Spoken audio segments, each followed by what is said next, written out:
BRS party రాష్ట్రంలోని అన్ని శాసనసభ నియోజకవర్గాల్లో ముఖ్య కార్యకర్తల సమావేశం నిర్వహించుకోవాలని, జరిగిన పరిణామాలపైన సమీక్ష చేసుకొని ముందు భవిష్యత్తు చేయాల్సిన కార్యక్రమాలపైన కూడా ఆలోచన చేసుకోవాలని చెప్పి పిలుపునిచ్చిందో దాంట్లో భాగంగా ఈ రోజు తుంగతుర్తి నియోజకవర్గ సమావేశం మాజీ శాసనసభ్యుడు ప్రస్తుత బీఆర్ఎస్ పార్టీ ఇన్ఛార్జ్ కిషోర్ కుమార్ గారి ఆధ్వర్యంలో అధ్యక్షతన ఈ రోజు సమావేశం నిర్వహించుకోవడం జరిగింది.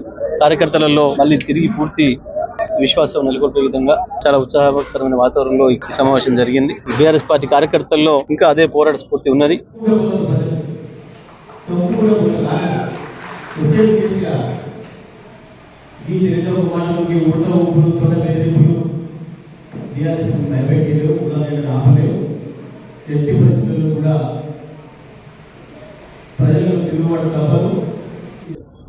పద్నాలుగేళ్లు ఉద్యమం చేసి తెచ్చిన తెలంగాణను 10 ఏళ్లలో అద్భుతంగా అభివృద్ధి చేసి, ప్రత్యేకించి తుంగతుర్తి నియోజకవర్గంలో గతంలో ఉన్న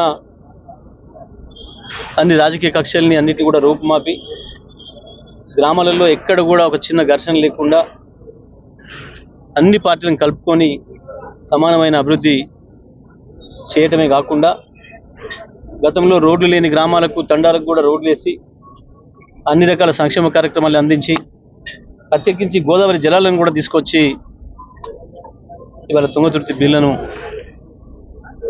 తడిపిన శాసనసభ్యుని మనం గెలిపించుకోలేకపోవడం అనేది బాధాకరమైన విషయాన్ని, ప్రజలు ఎక్కడో చోట మోసపోయినరు. కాంగ్రెస్ పార్టీ ఇచ్చిన అబద్ధపు వాగ్దానాలని నమ్మి పొరపాటు చేసామని చెప్పి వాళ్ళు ప్రజలే భావిస్తున్నారు. మళ్ళీ పాత రోజులు వస్తూ ఉన్నాయి. కేసీఆర్ గారు తెచ్చి అక్కడ నిల్వ చేసిన నీళ్లను కూడా చక్కగా ఇచ్చే పరిస్థితి లేదు. ఇవాళ కరెంటు విషయంలో ఇప్పటికే కోతల్ని చూస్తూ ఉన్నాం. అదే కాకుండా మళ్ళీ ఎరువుల కొరకు లైన్లలో నిలబడాల్సిన దుస్థితి మళ్ళీ వస్తున్నది. ఇది మన వల్ల జరిగిన పొరపాటు అని చెప్పి ప్రజలు గ్రహిస్తున్నారు అనే విషయం కూడా ఈరోజు చాలా మంది చెప్పడం జరిగింది. తప్పకుండా వచ్చే రోజుల్లో ఏ ఎన్నికలు వచ్చినా బీఆర్ఎస్ పార్టీని ప్రజలు ఆదరిస్తున్న నమ్మకాన్ని కూడా ఈరోజు కార్యకర్తలు వ్యక్తీకరించడం జరిగింది.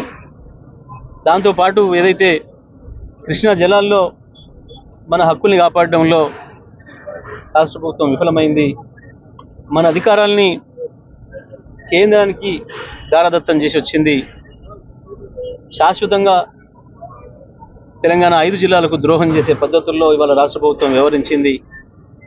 జరిగిన తప్పును తెలుసుకొని సరి చేసుకోవాల్సిన వాళ్ళు బుకాయింపులతోని దగాయింపులతోని అవతల వాళ్ళని తిట్టడం ద్వారా, కేసీఆర్ను కేటీఆర్ను హరీష్ గారును ఇంకోటి తిట్టడం ద్వారా మేము సమస్య నుంచి తప్పించుకోవచ్చు అని చెప్పేసి ఒక తెలివి తక్కువ ఎత్తుగడతో పనిచేస్తూ ఉంది. సరైనది కాదు.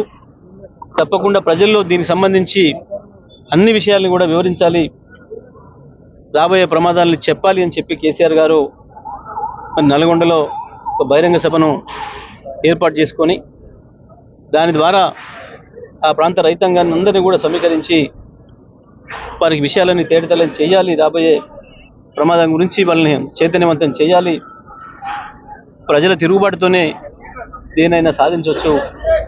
ఇవాళ కేంద్రం రాష్ట్రం రెండూ కలిసి తెలంగాణ ప్రజల్ని మోసం చేస్తున్నాయి. రాష్ట్ర ప్రభుత్వం కూడా ఎందుకో కేంద్రానికి లొంగిపోయి చీకటి ఒప్పందంలో భాగంగా ఈ రకంగా వాళ్ళకు తీసుకుపోయి ప్రాజెక్టులు వాళ్ళకి అప్పగించినట్టు కనబడుతుంది.